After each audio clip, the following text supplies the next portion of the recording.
Hey everybody, it's the Commodore from the Clan of the Grey Wolf, and you are watching the weekly Wringer series here on clanofthegraywolf.com.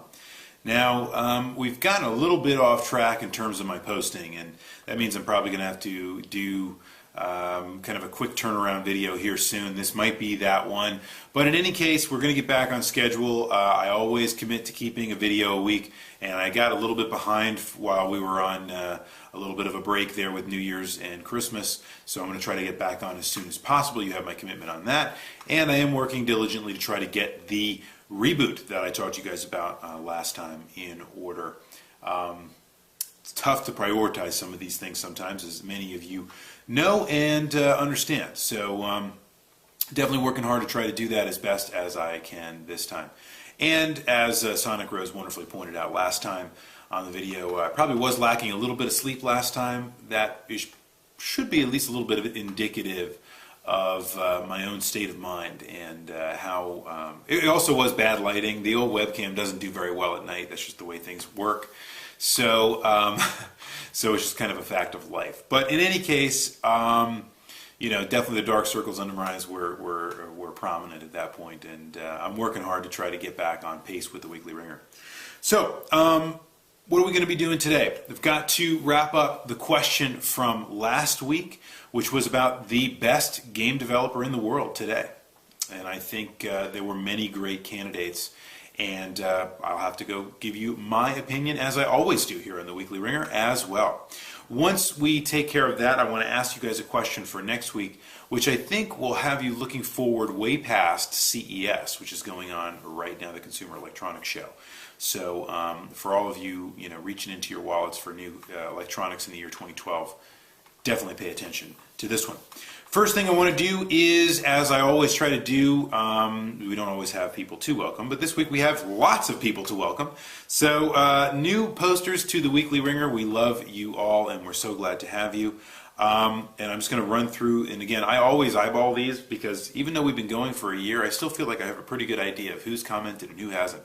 So if I miss one here or there, you'll have to forgive me. But any of you that have been watching for a long time know that I think I've done a pretty good job in welcoming new people when they come along. So it's great to have you all on board, starting with Akira VGA.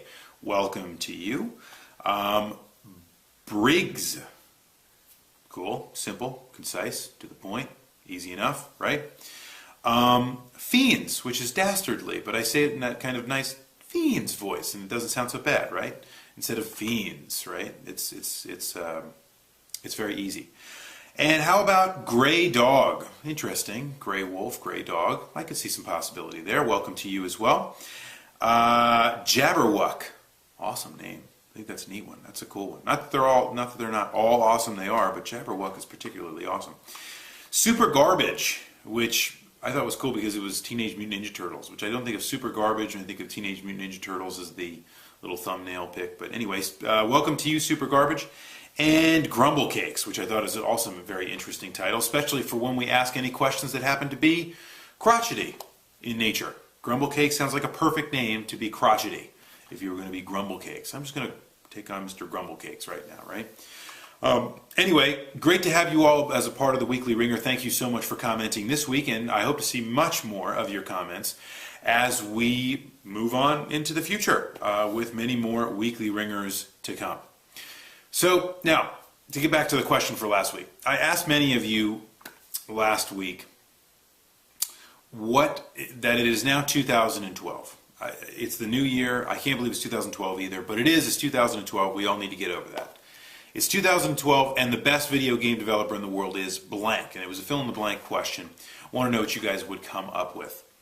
And as I do, for those of you that watch a lot, you know this, but for those of you that don't, as I try to do always, I don't name everybody that names the developer. I try to get the person that named it first.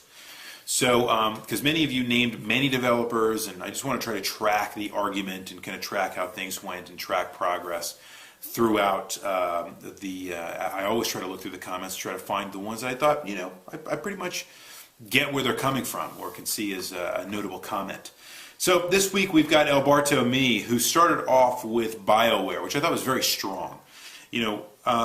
BioWare is a great example of a developer that stays very true to some of their initial visions for how a video game should feel, what a video game should be like, what the experience should be. And in seeing through their vision of how a video game should work, I think they've really grown and expanded it into something wonderfully magical. BioWare develops some of the best games that I have ever seen. If we go back to many of the games that they produced of yore, I think we would find that. But let's just talk about Mass Effect and some of the key differentiators in those games.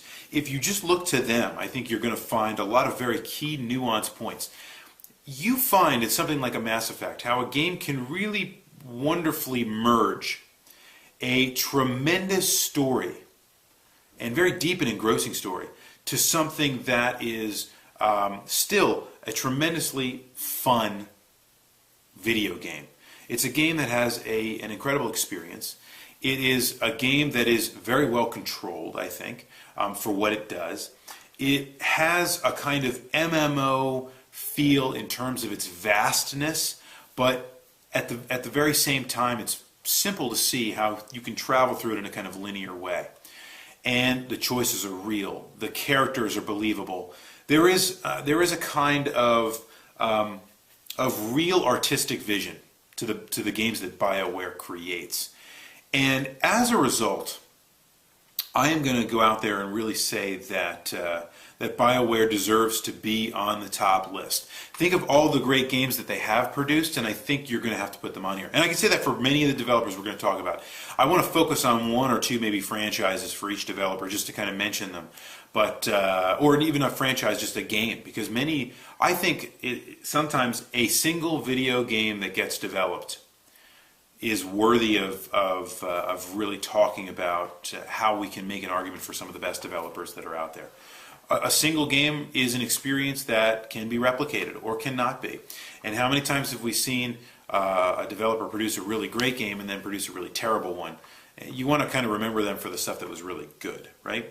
So that's BioWare, and I think they deserve merit. I think that's very worthy of having them. They emerge out of the milieu of the and maybe the deluge, I guess is the better term to use, of all of the developers that were trying in the early to mid to late 90s. It kind of happened all around the 90s, right there in the middle, of all these companies that were trying to really harness the power of D&D to really reinvent what an RPG might look like. And BioWare is right at the heart of how companies create something like what we know now as the American RPG. And that leads me perfectly to Estolia, who talks about Bethesda. And I think it's impossible at this point to ignore Bethesda as a developer that really has its finger on the pulse and has really, I think, more than any other company, pushed to develop what we now know as the American RPG. The Fallout franchise stands alone, doesn't need me to comment on. Although I haven't played the newest iteration of Fallout, I have to say that it's definitely on my list of those games to kind of go back and catch up on. Actually, there are a few games that Bethesda makes that are definitely on that list. As a lot of the games in the Elder Scrolls series have eluded me. I haven't played them. But I think Bethesda has created, in the many games that I have played of theirs, so many of the deeply engrossing experiences that are truly amazing, and I think really do separate video games as a cultural art form. And that might not be the threshold that many of you are thinking about in terms of when you're thinking about this question. As many of you commented, perhaps you were thinking about some of the developers that made your favorite games. You should be thinking about that. That means that they touched you in some way, and I think that's great. But I think if we're looking at the developer or who's the best developer, we're going to be looking at a lot of things, right? And before I go on, I want to mention this as a point of clarification. I definitely wanted to really ask about right now. Who is the best developer right now? Many of you talked about some of the great games that have been developed even over the last couple years / many years ago, and I wouldn't argue with any of them. I thought many of them were great suggestions. I'm just not sure I would make them the best game developer right now in the world. And some of them create great experiences and have kind of a history of it, but we have yet to see kind of what their future might look like. And so I'm hesitant to call them the best. Anyway, that being said, you guys know I always like to be a little hazy, so I love where you guys take these things sometimes. But Bethesda is worthy of mention. Skyrim is one of the best games I have played in a long time. And I completely understand the quirks that people have with it. I have my own complaints. We can talk about that maybe at a different time. And we can talk about, we can talk about some of the best developers of all time, hopefully sometime soon as well, where we could really go through and hash out some of the best developers of all time and talk about some of those games and some of those experiences and talk about why. I think that's absolutely part of that could be part of our future. In any case, we've got Beyond the Stars moving right along that talks about Nintendo, and this one is always the trick to the trick question that of asking something about who the best developer is, because most of the time these guys tend to not be remembered as a developer because so many of us tie them so closely to systems, so closely to the characters that they create that are so kind of unique in and of themselves, right? When we think Mario, we do think Nintendo. When we think Zelda, we think Nintendo. But how many of you really are sitting there thinking of Nintendo as a developer when they're playing a Zelda game, right? They're so wonderful in terms of their experiences, and the Miyamoto image of how characters should be, I guess, formulated and worked seems to sit in a very different place than you find the development of Nintendo as a hardware company. And it is when those things come together that Nintendo makes the greatest experiences they're capable of doing. And I think you could make an argument that Nintendo has done some amazing work in bringing those things together, the hardware side and their software development house, and their publishing, because they've done some of that too, although they do less of that to date, like a la Microsoft that does the publishing of, say, a Halo, right? They don't do that much anymore, but Nintendo really does kind of find that magic spot. And it's difficult to argue with the tremendous nature of how good Nintendo is as a developer.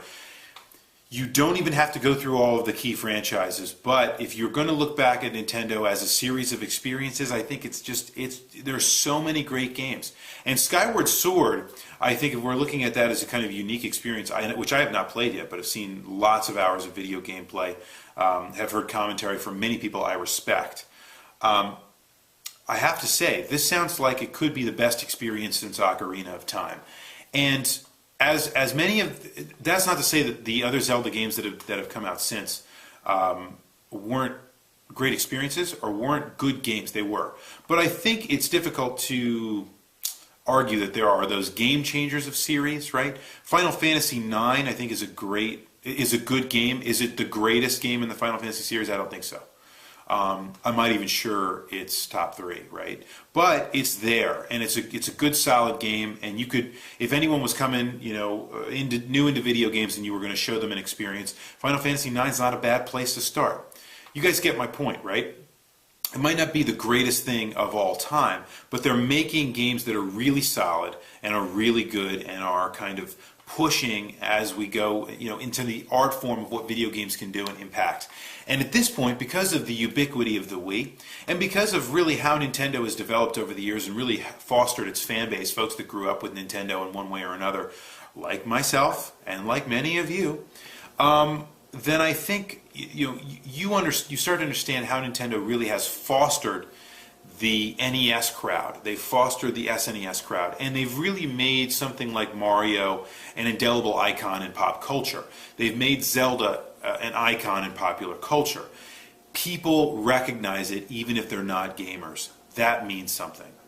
When you really make something into an icon beyond what just a video game experience, I think that's when you've done something as a development house that really looks beyond kind of the experience itself. And Angry Birds is one of those experiences, guys. Think of how many people know about Angry Birds. Just go out on the street